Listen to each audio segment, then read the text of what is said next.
Hey everybody, how you doing? Welcome back to the podcast. Noel Casler podcast, episode 57, coming to you on a rainy Sunday morning. And it's a Sunday morning. I hope all you listeners are doing okay. I know you're hearing this on Monday or later in the week, but I'm waking up on Sunday and recording this, and it's a hard morning. We woke up to evidence of genocide in Ukraine, and we sort of knew it was happening, right? What else was going to happen? What else has Putin done? What else has the Russian army done? They did it to Finland. They did it to the Czechoslovakians, and they're doing it again now. They did it a few years ago in Syria, and we all talk about never again, and now we're watching it happen yet again, and it's pretty disheartening stuff. And it's easy to get overwhelmed by all the news, and it can't be good for us seeing what we're seeing, right? It's like living during World War II, and like they had Twitter, and you were getting videos and pictures, of the things that, GIs had witnessed and didn't speak about for the rest of their lives, horrors, man's inhumanity to man, the kind of stuff that made dudes, keep silent about it forever. They didn't bring it home and talk about it. And I'm not saying we shouldn't talk about it. I'm just saying, like, we're now seeing the kind of stuff that you only had to see before if you were a soldier. And I don't know if that's a good thing or a bad thing, but I know it's got to stop, and I know it's madness, and I know it's hard to take. So hang in there and stay strong. I've had an interesting weekend. Got to see some friends play on Friday. My buddy Felix from the band Zebra was playing in a Led Zeppelin tribute band that he has, and they kick ass, called Kashmir. And it was fun to watch the John Bonham character nail all the drum parts. And of course, it made me think of Taylor and Hawkins, who we lost last week. And it made me think of Dave Grohl, who loves John Bonham. All drummers do. Any rock drummer of that ilk was influenced by John Bonham. So it was fun to sort of recreate that stuff live, or watch somebody recreate it. And, try to take not a break, but just try to get out there in the world a little bit, and, get in touch with some sort of community. I got to celebrate a patriarch in our family's 90th birthday yesterday with some family up in Albany, and that was quite nice. And, that's it. Just trying to hang in there. We can get into it. It's obviously a crazy week. The Grammys are on tonight. The Oscars were on last week. I know everybody's sick of talking about that. You probably know how I feel if you followed my Twitter. It kind of messed with me on two fronts, because I'm somebody who worked in live TV on award shows for 25 years, and I'm a stand-up comedian. So both my worlds sort of collided, and it was wrong on every level. Okay. And I'm shocked. And I know some of you listening probably think Chris Rock had it coming. He didn't. Okay. We're in disagreement.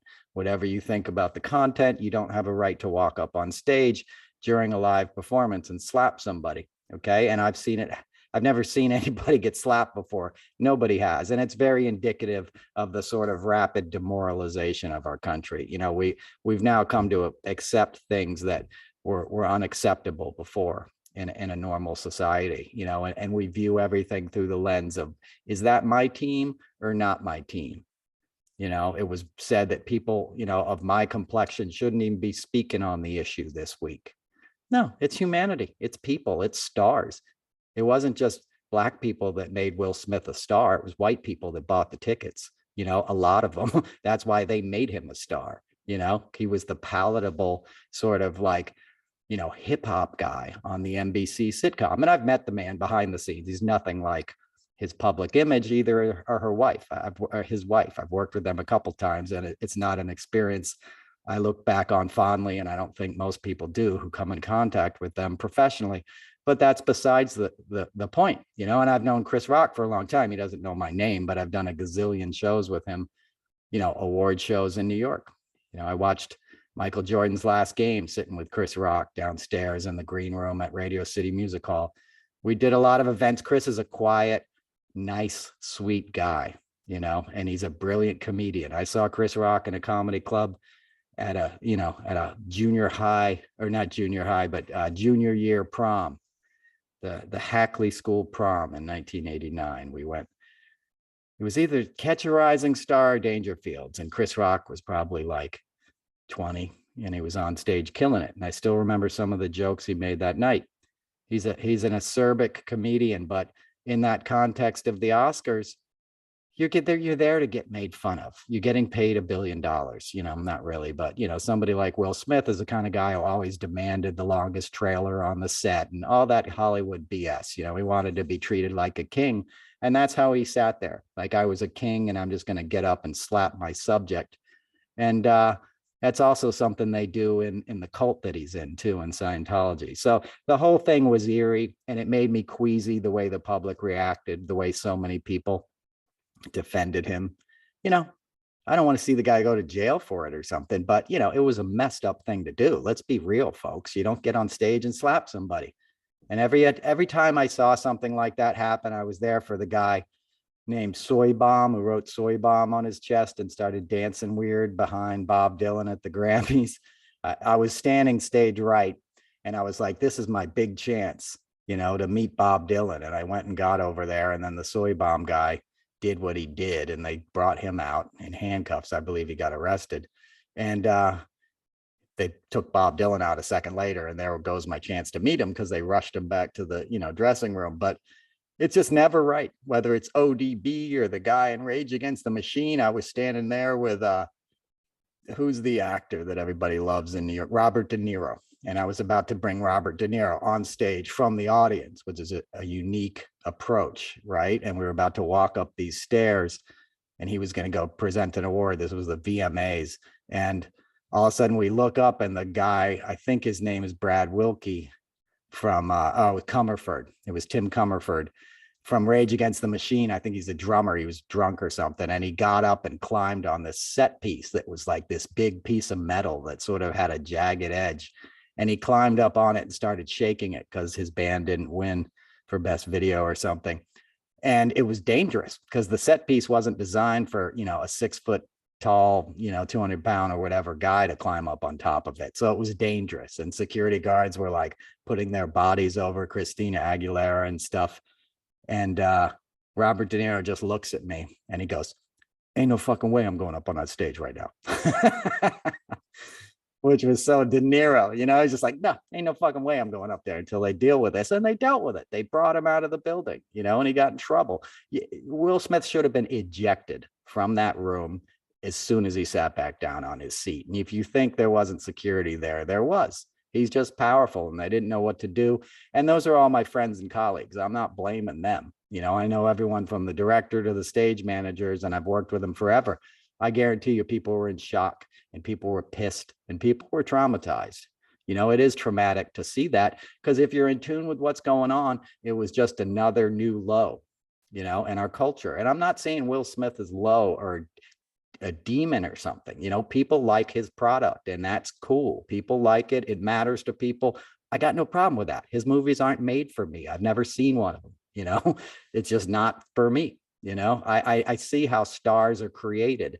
And the Oscars is, people think it's like, it's not science. You know, the arts are not a sport. You get an Oscar because the company that you made the movie for pays the most money to campaign for you to have that Oscar. You know, it's a business transaction. It's not anything to mean like you really are the best actor, you know, because he was not the best actor in that category or in that film. But, you know, he was the one that you could make the most money off of. That's why it's so shocking what happened to Hollywood. And that's why it's such a difficult thing to deal with. But, you know, I won't get into it anymore. I know people have their feelings, and they probably like, screw you, Noel. You know, I love Will Smith. He was just protecting. First of all, the joke wasn't even insulting her.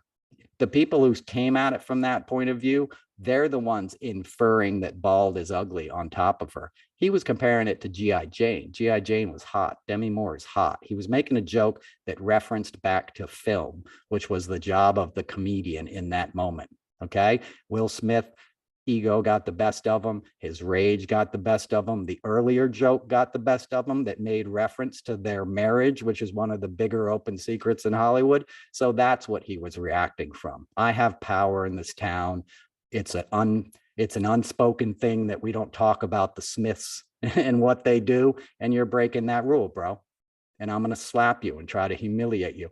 It was disgusting, you know, but it's American culture right now. You know, as I said, we're at the point where we're accepting things that were unacceptable. And I applaud all the, you know, comedians that, you know, the real well-known comedians that are out there, not like myself, but, you know, the guys that are speaking out, you know, because they're going to take heat from it, from their audience members, but they're doing the right thing. They're defending their craft, and it should be defended because it's a horrible precedent.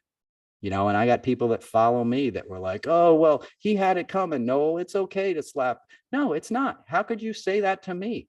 Don't buy a ticket and come see me live. If you think it's okay for somebody to get up, don't ever see me. Don't follow me. Don't listen to me. You are not welcome. Okay. You're welcome to your opinion, but you're not welcome to have such a stupid opinion. Okay. It's not right. I don't come to your job and slap you when you're handing out napkins in the bathroom. Right. That was my joke. But anyway, I'll move on because you can see it's a subject that pisses me off because it's just, you know, it's disheartening. That was a business I worked in, you know, which I had my own reasons to sort of get out of.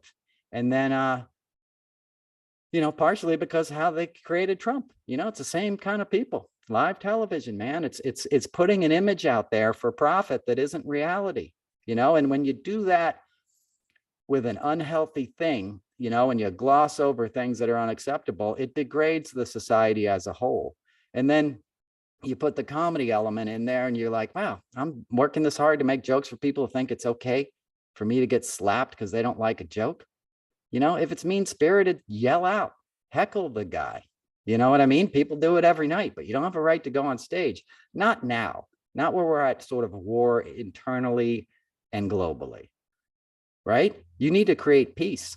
You need to create understanding, you know, and that doesn't mean, you know, it could have been such a great teachable moment. Will Smith could have gotten up there. He had plenty of time to think about it. He could have put his arms around Chris Rock and say, hey, brother, we don't talk about a sister that way. That's a queen right there. And everybody would have clapped and it would have been a wonderful moment. And you would have loved the guy even more. And it would have bent the narrative towards understanding and empathy. I got no beef with that, right? I'm not going to be on here bitching if that's what he did, but that's not what he did, right? So done. Anyway, so, you know, where do you want me to start? Ginny Thomas, you know, the fact that we found out of all the texts, which I talked about last week and which continues this week, you know, that Trump had burner phones, right? That there's 7.5 hours missing from the call logs on the morning of January 6th. It's a coup in plain sight, right? And it's a guy who in every chance he got to make a decision internationally regarding our military, regarding NATO, regarding policy, sided with Putin. You know, Trump is a Putin creation, as I've told you guys before. You know, Mark Burnett went to Russia first and wanted to do a show on the oligarchs at the Mir space station. And Putin's guys were like, no, you want to do a show on our guy in New York? And he did. Right. And then we had a presidency, an administration that tried to shake down Ukraine, you know, that did everything they could to stand in the way, soften the strength that Zelensky was garnering in that country as a democratic leader.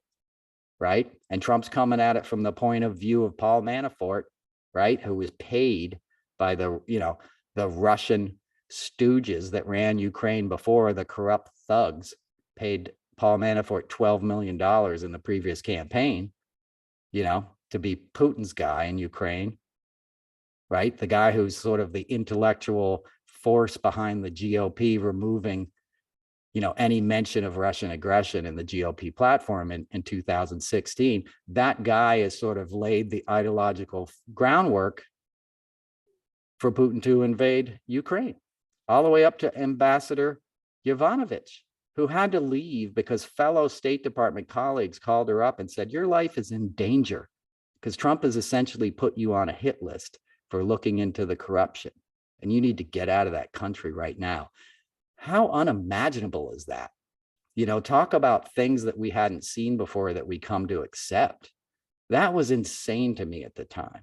And the audio, and it still is, and the audio recording of Trump, with Lev Parnas and those guys sitting around the lobby, the restaurant in his Trump hotel in DC, and when he's getting told about Ambassador Yovanovitch, and her investigating corruption and possibly standing in the way of his shakedown of Ukraine and getting them to give him dirt on some fictional story about Hunter Biden. What does Trump do? He says, take her out, right? That's a mob boss.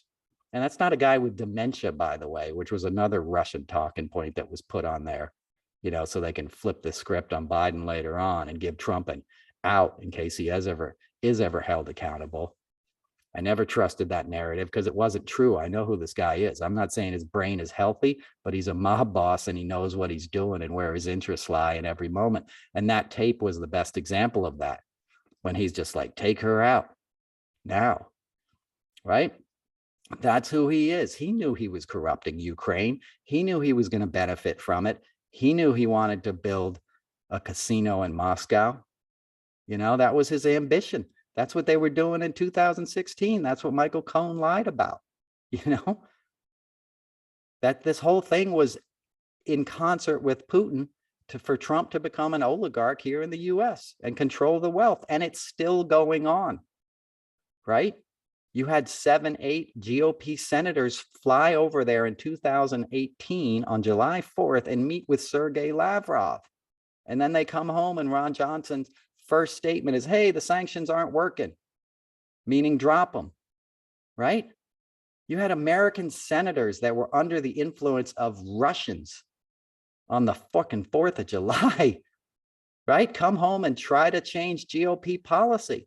They were cheering Putin on essentially up until they couldn't anymore, until the photographs and the videos started rolling in of what Putin did. Up until that point, and even beyond it, in the case of Tucker Carlson, they were providing talking points for Putin to commit genocide on a sovereign democratic nation, to ethnically cleanse them, right? To build mass graves. I saw the documents that somebody put on Twitter, of these huge graves, and it was instructions how they would dig them and put the bodies and put chemicals and then bulldoze them, which they undoubtedly did. We're at the beginning of the phase of discovery here. And what we've already seen, if you're a sentient being, will shock you to for the rest of your life. But what can we do about it? We can take action. We can start telling the truth and realize who these people are and what's really going on here. Because that's what's really going on here. MAGA and the GOP are on the same goddamn side as Putin.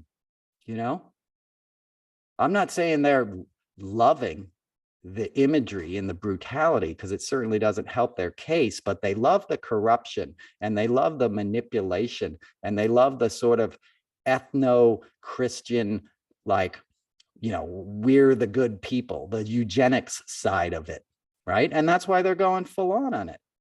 Trump was bragging last night, yet again, having his rally because he's walking free, right? Because A.G. Garland's got to make sure he dots all those I's and crosses those T's, And by the way, it even came out that Biden's like, man, the guy needs to stop acting like a pontificating judge and more like a pissed off prosecutor. And that's the point I'm always making. No one's saying he's a bad dude, but he's not meeting the moment. He's not reading the room. We need vengeance at this point. We need righteousness. We need our anger and rage and confusion to be channeled into using the instruments of this country and these laws to hold these men accountable. Otherwise, what are they worth? They're fancy words on paper, as opposed to bodies lying on the street. Right? And that could happen here. Not to the same extent that we could get invaded, but we could have, we already have people that are sort of cheering on authoritarian tactics. There's people sitting behind Trump last night wearing their MAGA hats, laughing and cheering when he's bragging about being friends with Putin and Kim Jong-un and President Xi. He's bragging about his friendships with them, which is what he did in New York City when he was trying to get people to invest in Trump Tower. And they were like, well, what are you going to do, about the cement strike and the Teamsters? And he's like, don't worry, they're all my buddies. I'm friends with Fat Tony Salerno. I'm down with the Gambinos, and when Paul Castellano got whacked, he was down with Gotti. The guy whacked him. Trump's a mole, not a mole, but Trump only cares about Trump. And he thinks it's an asset to hang out with scumbags. He thinks that gives him strength. Hey, I'm the guy you want. These guys respect me. No, they use you and they think you're an idiot and immoral like them. And you're too stupid to see their long game because they're appealing to your greed. But to have Americans sit and cheer that on, there's no coincidence that the first thing Trump did when he ran for office was demonize Mexicans and get a whole bunch of millions and millions of followers to cheer it at every rally. Build a wall. That's a chant of authoritarianism. You're marching towards genocide when you're saying crap like that, when you're getting people to hate another people because of their ethnicity, and they locked their children up in cages and separated the families. That's horrific, right? But it's not unrelated to putting people on buses in Mariupol and sending them back into Russia and stuff, It's wrong, and it's on the march. And it's not just in the US, it's in Australia and Great Britain, and all these democracies that have these guys that are willing to sort of have no scruples, see violence, and fake power, fake strongman tactics as very appealing to their base and an expedient way to get more money from big donors, because it's all sort of like the same con, and that's why Ginny Thomas is sort of like weaved into this whole story. And that's why I've always tried to speak out against her, because the rot has crept all the way into the Supreme Court, right? And Ginny Thomas got like $680,000 between 2003, 2007 or 8, right? 5 years they paid her that much money from the Heritage Foundation, right? Just a couple years after Clarence Thomas voted to make Bush president. Right? The Supreme Court is the only reason Al Gore wasn't president. Okay. That's a nice chunk of change. A couple years later, maybe somebody like that could be useful to help distribute cash throughout the GOP in the intervening years, right? Which is exactly what she did. And Clarence Thomas, by the way, wrote none in his Supreme Court disclosure notice in 2008 or 9, right? He wrote none. So he lied about it. He's a justice on the Supreme Court, and he lied about his wife making any money. $680,000 is probably more than I've ever made in my life, like certainly more than I never made that in 5 years. I promise you. And, that kind of money is getting thrown around. That kind of cash in DC makes all kinds of crazy things happen. Right? And we accept it. We're supposed to accept that Trump had a call log that's missing, that went missing before the riots started. So they knew something was going to happen. It also came out today that CNN got like this reporting that the White House diarist, the guy who was taking notes and, documenting the Trump's administration, was sort of kicked out the door a couple of days before the insurrection. Like, we don't need you anymore. Go take a hike, go get some coffee, right? They knew what they were doing. And this cover up isn't after the fact. Okay. These were the things that were put in place for when they got away with it. That's what I've tried to illuminate to people, is like the fake electors, right? And the fake documents that they put together or attempted to in Wisconsin and Arizona and stuff. That was for like the audit that would take place after the fact, when Trump installed himself, when their plan worked, right? On January 6th. And when people tried to look at it, they'd basically pull up these false records and documents. It's like the equivalent of keeping 2 sets of books, right? Which is Trump 101, and what he did as a businessman his entire career, right? And which Alvin Bragg basically had him on dead to rights and decided to let him walk recently. and that's a good example of sort of what you're battling here. You're not just battling Trump and Trumpism. You're battling how deep that corruption is in our governments, in our banks, in our institutions. And until we're really honest about that, we're not going to get past it. You know, and the Trump January 6th, you know, from November, from the day after the election to January 6th, that's the perfect example. That's the story you need to tell. That's the stuff you need to investigate, right? Why did Trump give Jim Jordan the Presidential Medal of Freedom on the Monday following January 6th? Like January 8th or whatever it was, you know, January 11th. Why did he give him the Presidential Medal of Freedom, right? Was he buying his silence? Was Jim Jordan the burner phone guy, you know, who walked across a bridge somewhere in Southwest and threw him into the Potomac, right? Or the Anacostia? Little rivers for you, DC listeners. But what was it? That was buying silence, right? Buying loyalty. And they're all betting on Trump coming back into power. That's why they're all basically defying subpoenas. Except for Jared Kushner, who spoke, interestingly, you know, for I think the same amount of time, for like 7 or 8 hours on Friday. So it'll be great to hear what he said. And they said he answered the questions, which probably didn't make Trump too happy, you know, and I don't have enough information to get into that, but I know Jared's more wily than the rest of the family. And I know none of them trust Jared. So, you know, and Jared's the one who's never going to really get implicated. It was no accident Jared was overseas when this went down, right? This is a plan that was in works, you know, for over a month before it happened. You know, Jared knew about it and got the hell out of there. So he had an alibi, because that's who Jared is. He's smarter than the rest of them, you know, and Jared didn't, I'm not singing Jared's praises. Like, look, don't get me wrong. Okay. But, you know, he's not like, you know, the one saving grace with the Trumps is they really are so sort of stupid, you know, besides being, you know, conniving and coming up with these plans, they have big mouths and they have a lack of discipline that just, you know, makes everything kind of eventually like get messed up anyway, you know, and Jared would have known that. And Jared's probably got a golden parachute or two, you know, where he can pull the ripcord and blast out of this country in a heartbeat and live out his days somewhere in UAE, you know, somewhere Saudi Arabia or Israel even. So it's going to be interesting how it plays out. It has to play out. We have to get this whole story, and you have to not, you know, I don't say you, like accusing, we as a person, we can't lose sight of these outrages, because you then come to accept it. And that's been Trump's MO since the beginning too. That's what he did in live TV. That's why I always use the example of lining up the contestants and inspecting them at the pageants. And people are like, how can he be doing this? People are disgusted. And the next year it's written into the schedule. Trump inspects contestants, 1 hour downtime.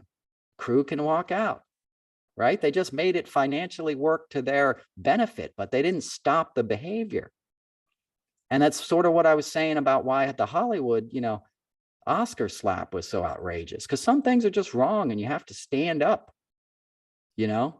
And we're sort of losing the ability to stand up for what's right and wrong, because we're so addicted to our own point of view, the ability to be a contrarian, the ability to just sort of lash out on Twitter and stuff and be like, you forgot this, or, you know, whatever stupid, you know, ad hoc smart ass response that folks go to all the time just to grab a little likes on somebody else's post. That's what we've sort of degraded down to, because the trauma of what we're living through is almost impossible to deal with, right? How do you deal with it? You know, if you don't drink and do drugs too, you know, like if you don't have the benefit of tranquilizers these days, and I'm not saying that's a benefit, these are tough times to live through for everybody. And we need to get back to like understanding the common good, understanding every little act of compassion you can do throughout the day, slowing down and letting that person merge into the lane in front of you on the highway instead of speeding up and cutting them off so, you know, they don't get in front of you and you don't lose another half a nanosecond in your commute to the job you hate anyway. Stopping and making sure somebody else is protected and has a little courtesy when they're trying to get on a highway at 70 miles an hour that's overpopulated. because too many people still drive cars everywhere, right? Because we didn't invest in, public transportation the way we should and wean people off of oil, the addiction that's destroying our planet on a daily basis, right? You can do little acts like that and be part of the greater good. You can shift the karmic balance, and you have to do that. We have an obligation. I feel powerless sitting over here, a life of privilege. I live a life of privilege. I'm on a state, I'm on a nice chunk of land, like in a nice house on a nice part of the country. Bombs aren't going to drop on me tonight. I don't have to walk out in a parking lot and hope, World Central Kitchen dropped off some food because I'm staying behind because my elderly relatives can't leave the town that's still getting bombarded, as these guys are doing. Talk about a saint. Talk about understanding what's going on in the world and doing something about it. Chef Jose Andres and his organization, are angels on earth. And I can't think of anything more important you could do in your life than hand somebody a hot meal when they're going through the suffering they're going through. I'll take that over $1 billion any day of the week. That kind of love lasts and makes a difference, and it's very important. And when I call him out, I'm not just saying him. He's the figurehead. He's the guy who raises the money. He's the general in that army of goodwill, but it's the guy peeling the potatoes, who doesn't know where the rest of his family is, or volunteered and came over there from Poland or whatever to help out. The guy, washing the pans, all those people that are working on behalf of the greater good and saying, hey, there's still people who care. That kid who went into the zoo and took out, I think it's Irpin, and took out the kangaroos. He went back again yesterday for some other animals. They're anteater looking things. I don't know what they were. They were they were cool looking, man. They were cute, and they're going to live because he put them in a van and drove them out of there in the midst of this horror where bodies are lying on the streets. Humans still have enough love and compassion in their hearts to go in and rescue these animals that are caged in a zoo where they shouldn't be in the first place. Should have been whatever those animals were. I don't think they have kangaroos in Ukraine, right? Which is always what I've felt about zoos, by the way, because the worst, when the wars started in Afghanistan, and I remember pictures of the lion, in the zoo in Kandahar, and, zoos don't belong. That's a different thing, but goddamn, that's a different debate. But you know what I'm saying? It's always hits home when something like that happens. So let's focus on the people that are doing good, So yeah, focus on the acts of kindness and humanity you see amongst all these horrors, because that's something you can do. That's something we can emulate. That's something we can do here. There's work to be done all over this planet right now that has to do directly with some of the causes of this conflict. Russia wouldn't be Russia and Putin wouldn't be powerful if people weren't buying that oil, right? It's the same way the right wing wouldn't have the power if people weren't consuming so much oil here and having it available cheap to put in their oversized cars wasn't such a political, football to be thrown back and forth between parties. And when the real story should be, why are we still using this crap? Why are we using fossil fuels, right? Old dinosaur bones. Why is that fuel? You know what I mean? What is oil? It's crude. You pull it out of the earth. What is coal? You're not that advanced a people if that's how you're getting your energy. You're one mark above using whales. They lit the whole city of London on whale oil. That's cutting edge fuel at one point, not too long ago, about a century ago. That's insane. A little over a century ago. That's insane. You're killing whales, these beautiful, majestic, peaceful creatures. You're killing them, to light a street lamp, light a lamp on your desk, use a freaking candle, right? Beeswax candle. My point is, we can get energy from the sun now. We have all this technology. We like to think of ourselves, as technologically savvy, and smart, but we still want these crude ways of getting, energy and power. And it's got to stop. If you don't think it's got to stop, don't think it. But when your house floats away in a flood, because 70% of Antarctica just melted, a huge chunk just fell off this week of the ice shelf. It's horrific. It's horrific. So pick your poison, but provide the antidote. I'm not saying all this stuff just to piss you off. And I'm preaching to myself. I'm not trying to preach to you. I'm just trying to express to you how I feel, because I feel the same sense of overwhelming dread and sadness that I think many of us feel. But then I wake up in the morning, I look out the window and there's a spruce tree outside my window, and I see a mourning dove sitting there in the tree looking at the morning, rubbing his head into the pine needles, and then I notice there's bugs flying around because it's spring. And there's grass coming up out of the ground. And soon there'll be flowers, and the birds are already singing. That's nature. It's out there. And nature is here to teach us something. Every creature on this earth has a purpose and a plan and a secret that you could learn from it that would make your life better. I know that sounds crazy, but anytime I've ever spent studying animals, I've learned something. And I don't mean studying animals from a scientific. I mean from like Walden Pond, Thoreau said, like, it was not a waste of time to sit and watch birds all day, like, it's not.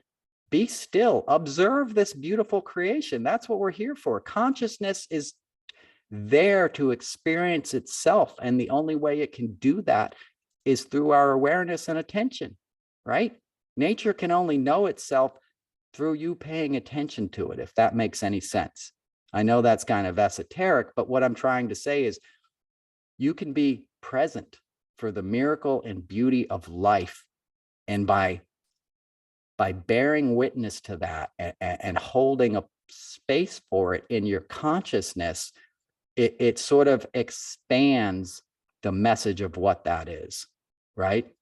Of what that creature is and what that represents, And it's all a dance. It's all like this beautiful harmony that had some kind of wisdom beyond our understanding, but is clearly, working, right?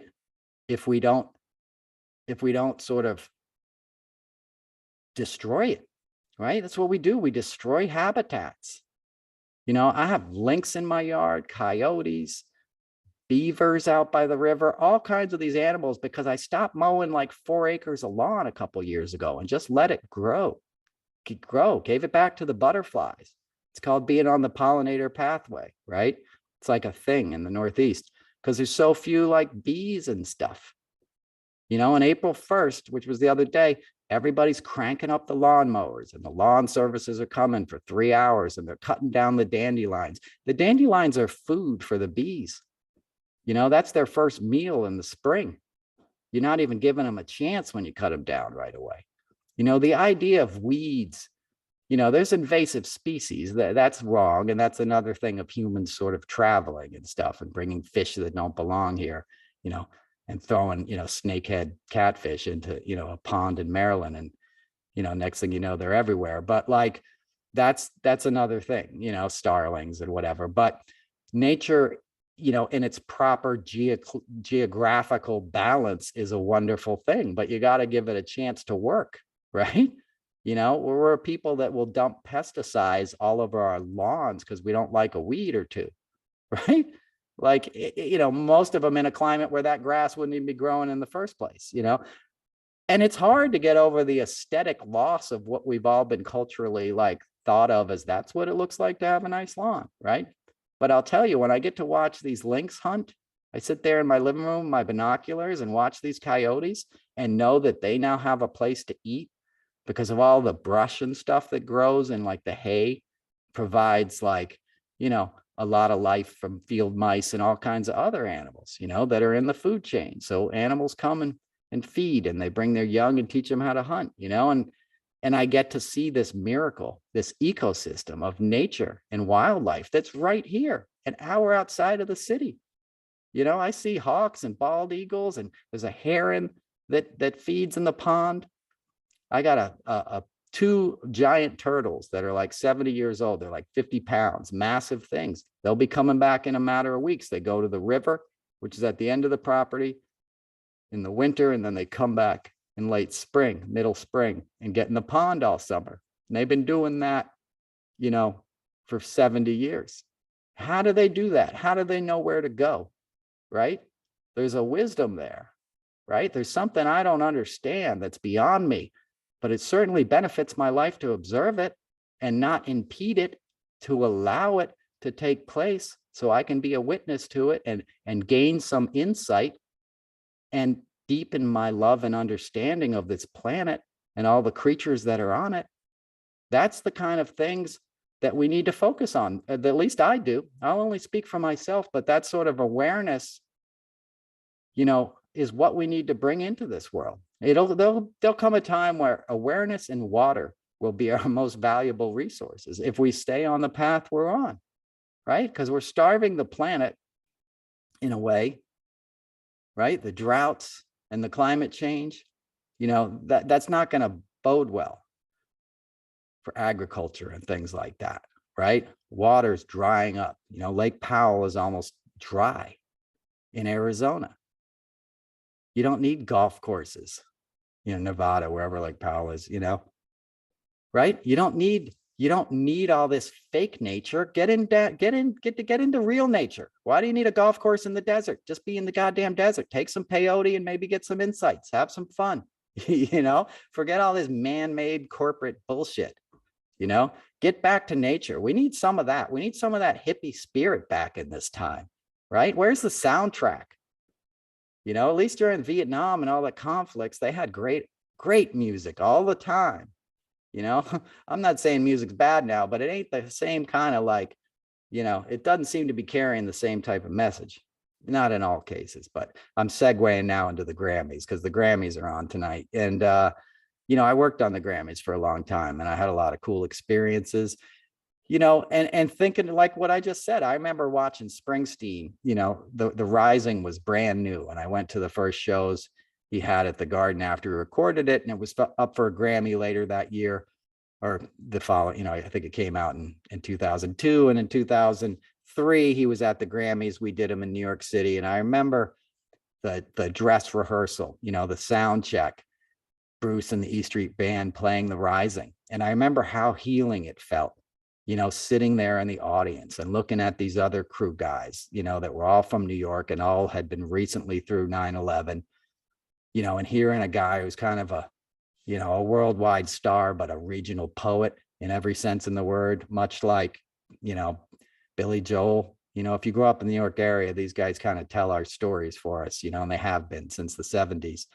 So hearing that voice we trust unpack the horrors of that day, you know, and the anger and disillusionment and fear and loss and tragedy that we all felt, but then to marry it into a call to action, you know, a call to summon our better selves, to rise up in the face of evil and terror and fight for what's right in the name of our families and our land and our cities and our people, and honor the bravery of those that sacrificed, you know, these firefighters that walked up these stairs, knowing they wouldn't come back down. You know, to witness that was what was like, this is what music can do. It can lead us, you know, it can heal us. And we need that. We've been through trauma. You know, the world starts up again, kind of, but we're all still like, is it over? Because it doesn't look like it's over if you actually look at the science, but you go outside, nobody's wearing a mask anymore. And, you know, it's a weird place we're in. We're all just traumatized. And coming out of 2 years now, we got something that most of us have never seen in our lifetimes happening now. You know, it's crazy. We're in crazy, crazy times. Right. But we can still create stuff. We can still be kind to one another. We can still laugh. We need humor. You need comedians. You need people to point it out. I'm not saying that for me. I'm saying you need to keep talking. Right. We're going to come back together, whether we like it or not. Right. That's how this thing plays out. We can keep dividing ourselves from each other.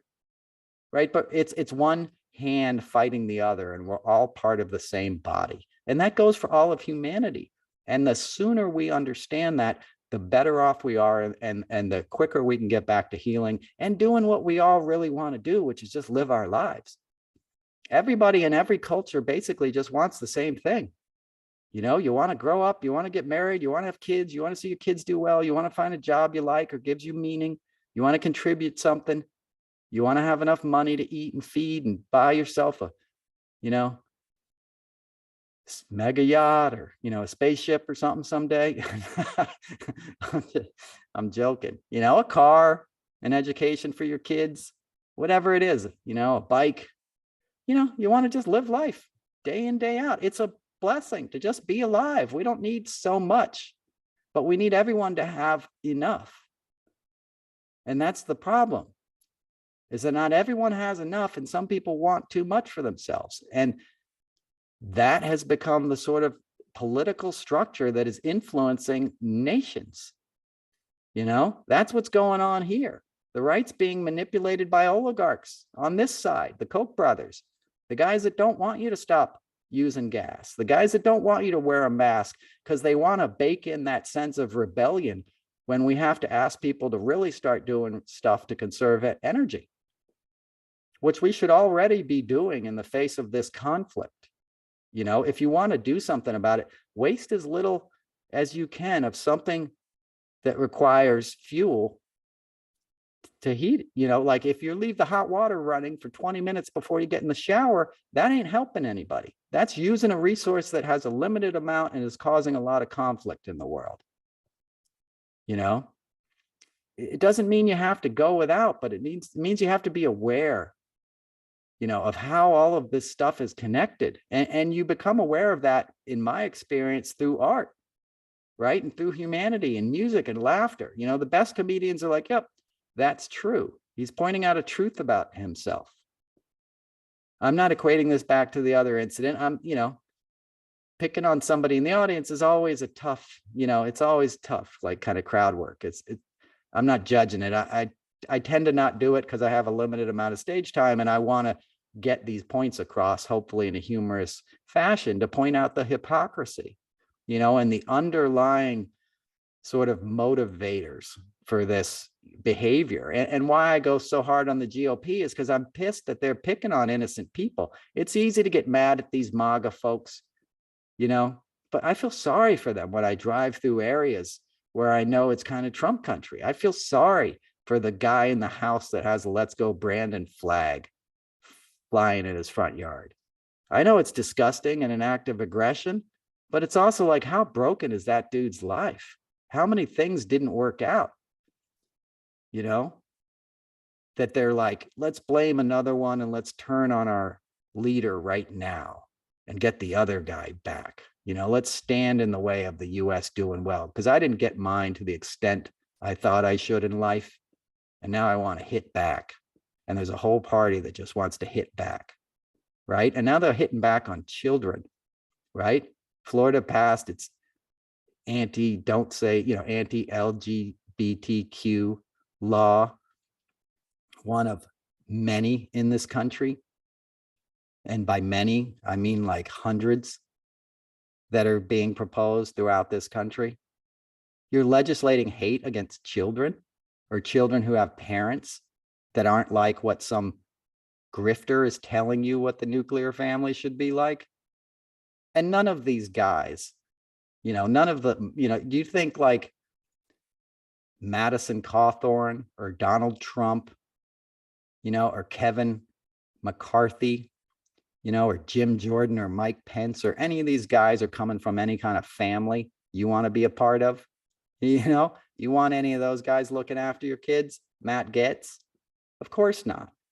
You know, Marjorie Taylor Greene, Lauren Boebert? Of course not. But they're conning these people in this sort of Christian fascist ideology, you know, that liberals are going to make your kid gay. There's nothing wrong with being gay. If your kid's gay, you're lucky. You got a blessing. Be glad you got a healthy, happy kid. Some people are born gay. Some people are born straight. It doesn't matter who you love. It matters how much you love. Right? But they're trying to legislate against that, these greasy little autocrats in Florida. And it's working because they're everywhere. It's like whoever lies the loudest wins now. That's what we see every day. And we got to get hip to combating it because we're not doing a great job. You know, the bad guys are winning all over the world. It's not enough to just put an emoji in your bio on Twitter of a blue wave and say, we're going to vote them all out, because you're going to show up to vote that morning and realize it's gerrymandered, you know, beyond belief. Ohio is not going to have a competitive race for a Republican for like over a decade now because of their laws.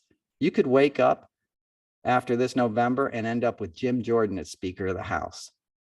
Imagine what this country will be like then, when every session of Congress is a chaos agent, you know, proposing legislation to impeach Biden, you know, or send Hunter Biden to Guantanamo, or whatever boogeyman they'll make up in the face of the actual facts, is that these guys were in cahoots with Putin and Trump and anti-democratic forces and tried to overturn an election here at home. You know, it's insane. So we got to get smart about calling it out. You know, we got to go beyond just being addicted to the outrage, and then the next outrageous thing will happen. You know, we had a few of them this week. We had Madison Cawthorn with his cocaine and orgies comment, which is true, by the way. Okay, they do have orgies and they do use drugs. And I've probably told this before, but you know, when I was 18, I worked in the Congressional Budget Office. I was like the in-house bike courier. You know, so I worked for a couriering company in DC, and they were like, hey, you're good on Capitol Hill, just stay up there. And so I'd sit all day in the CBO library, and then I'd deliver, you know, I'd go pick up a house document and bring it to a law firm on K Street or something on my bike, and then go back and hang out in the library. So, and I used to smoke cigarettes on the, you know, the steps of the CBO, which is like Southwest, I believe, you know, it's just east of the Capitol down, you know, down the hill. And I would sit down there and smoke cigarettes, and this page would talk to me from the Page School, which is the Congressional Page School. So she was like 17 and would talk to me. We were friends. We were just, you know, BS when I was smoking cigarettes. And she would tell me all of her friends, you know, or most of her friends were dating congressmen, you know, and these were high school girls. She was like, oh yeah, most of the girls hook up with dudes on Congress. And this was 1989. Right. And I've been to parties in the early 90s on Capitol Hill. Like, there's debauchery that happens there. So I have no doubt that somebody did invite Madison Cawthorn to do an orgy. And I've already talked enough about the drug use, you know, and the, you know, the son of the leader of the GOP is high every night out of his mind on cocaine, you know, ranting on, you know, TV, and his dad was a dysfunctional drug addict to the extent he couldn't go downstairs until the Oval Office until noon every day. And they called it executive time, right? That's like Al-Anon in real time. They're codependent, right? With the White House. Oh, he's on executive time. No, he's not functional. He wakes up in the morning, takes 2 hours to snort Adderall and watch Fox and Friends before he can get in his diaper and get dressed enough and fix his stupid hair to walk down into the Oval Office. I was a drug addict. It's the most important job in the world. You should be there at 7 a.m, dude. You know, you get a job on Wall Street, you're there when the market's open, right before the market's open. Show up at your desk at noon and see how long you last at JP Morgan, right? But the president of the United States, the guy basically in charge of the largest corporation in the world, right? The largest economy in the world, you know, the guy who's sitting at the head of the table for an operation so vast wouldn't go to the office every day until noon. And it was accepted for 4 years.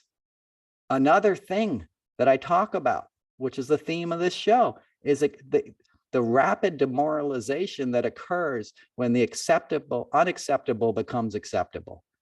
And that happens enough time and people become so disenfranchised, they just pull away from the process. And then the bad guys won, which is why I'm always reminding people of this stuff, you know, because you don't want the bad guys to win. Love always wins, but truth needs to be a part of the process, and light needs to be a part of the process. Like I say, when you get sober, you got to take an inventory. You got to, you know, a business that doesn't take stock and an honest appraisal of its saleable goods is a business that is doomed to fail. right? That's where we're at. We got to be honest about this. We got to take a full stock of what's going on, what this person did, what we accepted, or we're not going to stop it, because now the unacceptable is commonplace. You know, McCarthy dressed down, which is a tough mental image. I understand, but apparently dressed down Madison, I can't even say his name. I say his name like he spells it, Madison Cawthorn. Did you ever see him write like a 4-year-old? But anyway, he dressed him down this week in his office, right? If you saw the picture, Madison looked like he'd been crying when he came out of the office.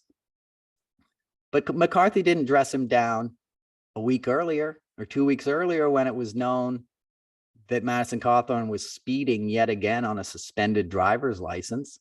He didn't dress him down when he cleaned his gun in a Zoom meeting of the Veteran Affairs Committee, sitting in his congressional office, cleaning his gun on camera while vets were talking about dying from toxic chemicals that they were exposed to in burn pits. This jerk off is cleaning his gun to look macho, because deep down he felt like a little man, because he wants all that military glory and knows he couldn't be a soldier, couldn't hack it. He wasn't smart enough for the Naval Academy. He's not physically able to be a soldier, but he wants to be aggressive, so the guns make him feel virile, which is a disgusting thing, and probably the main selling point of the NRA, right? How many paunchy guys that would get winded running 50 yards got a closet full of guns and think of themselves as Rambo, right? That's the whole American gig right now. Guys sitting there eating Cheetos and Mountain Dew with a bunch of guns thinking they're going to be warriors. They're going to end up face down in a pile of mud, you know, because they run out of breath, right? So Madison Cawthorn is like the embodiment of that kind of toxic virility and mentality, because he's not virile, right? But does Kevin McCarthy admonish him for that? Does he admonish him for trying to take a knife, or taking a knife into a school board meeting, right? He had a knife in a big sheath, like a combat Rambo knife, stuck into the back of his wheelchair. He tried to take a gun onto a plane. This guy's 26 years old. I couldn't imagine having that many like red flags and priors, you know, not to mention his lawsuits and lying about that, or the 150 classmates that said he was a sexual predator. That's half the school. There's only 300 people at Patrick Henry College or wherever he went, right? For a semester, and then ran for Congress because Mark Meadows made him his little boy and put him into Congress. And Mark Meadows is all over January 6th. Mark Meadows is the first guy who should be in jail, right? He's the guy who was getting all of Ginny Thomas's texts, right? But he's not in jail. And his predecessor, Mick Mulvaney, is getting hired by CBS News to be a commentator, you know, another White House veteran now on the pipeline of mainstream media, because they think Trump's coming back, or at very least will win the midterms, and they want the conservative point of view. It's not a conservative point of view. It's a bunch of traitors that co-conspirated with a criminal enterprise to usurp democracy so they could all get paid. And they did it while manipulating a bunch of racist rubes in red states that don't know any better than to not vote against their own self-interest, because they're listening to stupid like pablum country songs and buying Punisher stickers and watching stupid movies that aren't telling them the truth about what wars are really fought about. They're not fought for freedom. You're not as free as you think you are, you know? You're living in a corporation that owns jails. You're not living in a straight up democracy, because your vote doesn't count as much as Charles Koch's vote does, right? That's why you're being represented by Rand Paul, you know, and Mitch McConnell and all these other scumbags that are standing in the way of progress and using racist dog whistles every damn day to not appoint a Supreme Court justice. Yet at the very same time, they have a justice on there who clearly was involved with his wife's attempts to overturn a presidential election, to the point she was texting the White House chief of staff and advising him on who he should hire, who he should fire, and when he should release the Kraken. What? What? That's insane. It's all insane. But you got to pay attention. You got to stop them, and you got to stay strong. You got to stay positive. How do you do that? I don't know. We're going to find that out together. We're going to do it. We're going to survive. We're going to see the flowers. We're going to hear the birds sing. We're going to help this country heal, not our country as well as Ukraine, but, I should just say, we'll help the world here. We're at a crossroads, we're at a tough point. We're not through this sort of like trauma that we've all been experiencing, right? That sort of began when Putin had a soft invasion of the US in 2016, because that's what it was. That's what the Trump administration was, It was an extension of the Cold War. And this time it was really coming from inside our borders and our boundaries. And it was incredibly effective. Okay. And a lot of people in this country got very brainwashed by Russian propaganda that they saw on Facebook and heard about in QAnon. And he's out there every week building a cult and raising money off of these dumb sons of bitches that are showing up in Michigan, and Georgia and North Carolina, I think next week, where I think Madison, like, I don't know why I say his name like that, where Madison Cawthorn is going to speak, right? Don't underestimate how much power these guys have to like slip another stolen election past you, because nobody looks into Lindsey Graham's suspicious election or Mitch McConnell's. These guys take it for granted that they're going to get reelected, So we got to do all we can, and we can do it, and I appreciate you guys listening. I know this was kind of a, it was a rough one, but my only goal in doing this podcast is to be honest, with myself and how I'm feeling, and record it and put it out to you guys. And if it strikes a nerve, good or bad, that's sometimes what happens, and we're in a time of truths, and don't just take what I say for anything, because that's not my intention. I'm not asking you to believe me. I'm asking you to think about what really matters to you and try to get as much information you can about these subjects, and try to look at your own life and figure, like, how can I be on the side of good? Because every moment we have that choice, and the more conscious we are, of our ability to affect change, the quicker we're going to affect change, and then we can all get back to rocking out and having fun, because we all need some of that too. We need to come together in spirit and celebration and laughter, right? Which is, some of you guys listening have been to my shows. That's what I try to make my comedy shows. I talk about the serious stuff, but, I try to do it in a way where it's funny. And I talk about anecdotes of life on the road, and some of the antics of some of the legends that I worked with, a couple of which were in Vegas the other night to honor Joni Mitchell on Music Cares. And Music Cares is like one of the coolest events on Grammy weekend. It happens the night before the Sunday broadcast.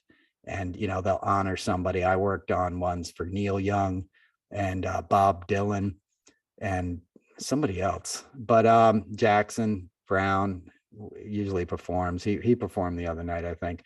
And I know that Graham and Stephen Stills performed, and for Joni. And, it was funny. That was one of my first big gigs with CSN, was the Music Cares.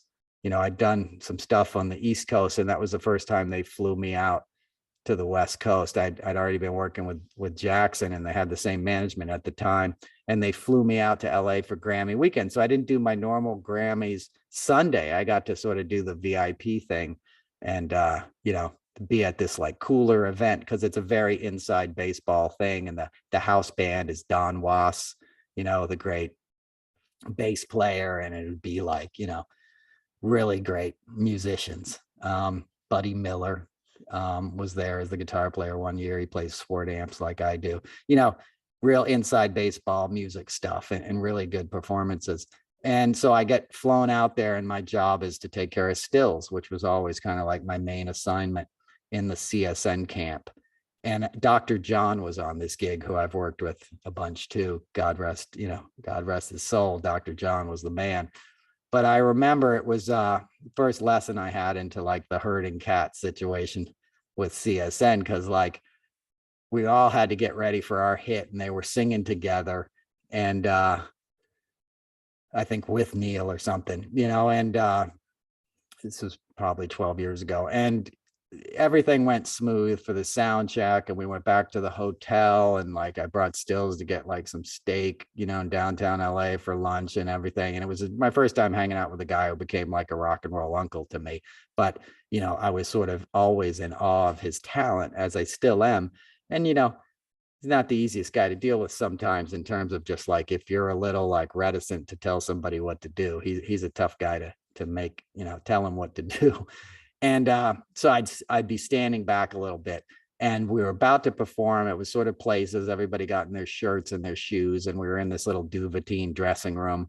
And I look, and Steven's he wears these fancy loafers on stage. He was putting his loafers on, and I stick my head back outside the pipe and drape, and I talk to somebody or whatever.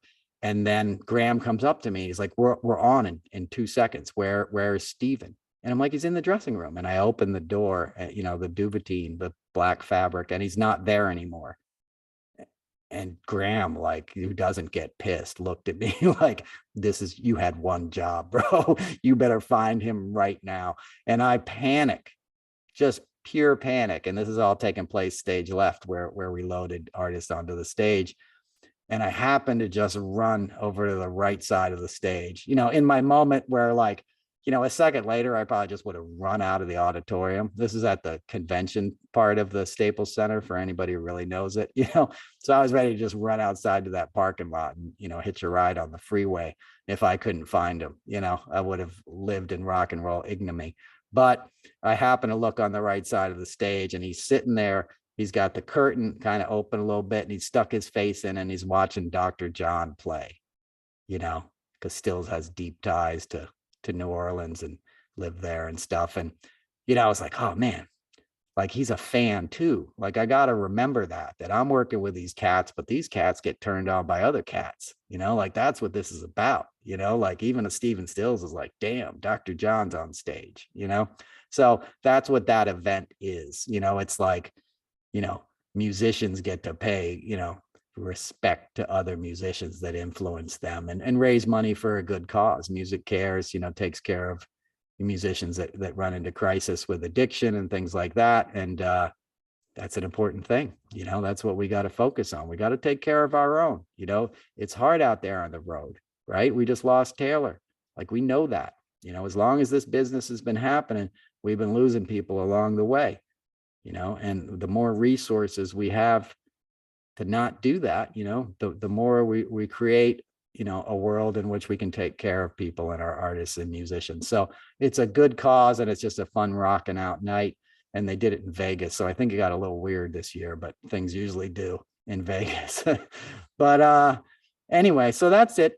Come see me if you want to come see me live, man. I'm writing all new stuff for this next show. I'm going to be at the City Winery on June 7th in New York City. And I'm going to be in Philadelphia on June 8th. So back-to-back shows on the East Coast, 2 major markets.